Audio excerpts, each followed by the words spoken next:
a college town in central Missouri, about 30 minutes north of Salem, where Bergen served time for stealing an $8 tube of mascara from a Walmart. Yes, for a minor shoplifting misdemeanor, Bergen spent a year in a run-down county jail, where water drips down the concrete walls and black mold gathers around damp corners, and, for the privilege of staying there, owed the county 5 figures. For a person who had never held more than a minimum wage job, it was a mountain of debt, and it weighed on her heavily. We were in the middle of the country, which is appropriate, because we were talking about a vexing problem affecting both big cities and small towns in every corner of the nation: the intersection of poverty and criminal justice.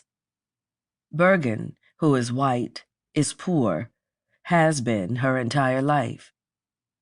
She has long dark hair, high cheekbones, a toothy smile, and the sort of backstory that has become all the rage on made-for-TV dramas these days.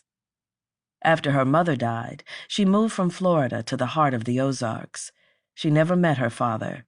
She married young to get out of the foster care system and then divorced. 3 years earlier, she lost a baby to sudden infant death syndrome. In a town where everybody knows everybody else's business, people still whispered behind her back. She thought some people blamed her for her baby's death. This is meth, opioid, and heroin country, a place where people, at the height of the opioid crisis, were consuming more pain pills per capita than most other counties in Missouri. Salem is about an hour east of Plato, which after the 2010 census was declared the central point of the U.S. population, taking the title from Edgar Springs, just to the north and the east. Imagine every person who lives in the U.S. standing on a massive board that tilts precariously on a fulcrum. This is the place where that board reaches its balance. Since late 2017, as the Metro columnist for the St. Louis Post-Dispatch, I've been writing about people like Bergen, residents of small towns like Salem that exist all over the state of Missouri, who have been put in jail because they couldn't afford various fines and fees imposed upon them by the courts. Wait a minute. Seasoned St. Louis lawyers would ask me. In Missouri's rural counties, defendants get charged for jail time? Yes, and they often go back to jail if they can't pay. It was an aspect of the criminal justice system that even those whose job it was to know, like lawyers, were unaware of, or at minimum, gave little thought. However, once we began talking, most attorneys found the arrangement absurd. I agreed, and continued writing stories about people caught up in this scheme across the state. These are not the stories you see in a typical Law and Order episode.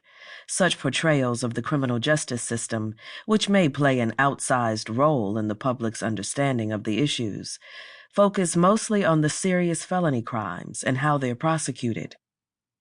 In the criminal justice system, the people are represented by 2 separate yet equally important groups, says the narrator in the opening credits: the police, who investigate crime, and the district attorneys, who prosecute the offenders.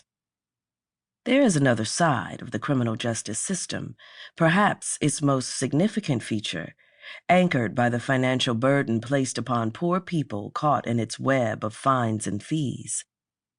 While violent crimes like rapes and murders tend to dominate public attention, about 80% of the cases that make their way through the court system, more than 13 million a year, are actually misdemeanors, small crimes like shoplifting, drug possession, speeding, driving under the influence, or simple assault. The vast majority of these cases, much like Bergen's, have some sort of fee or court costs connected to them that a defendant, if convicted, must pay in order to be completely free of their legal obligations. These fines and fees often start at the time of the arrest and can continue even after a person has served their time in jail. In fact, many defendants, like Bergen, don't know how much they owe the court until they plead guilty.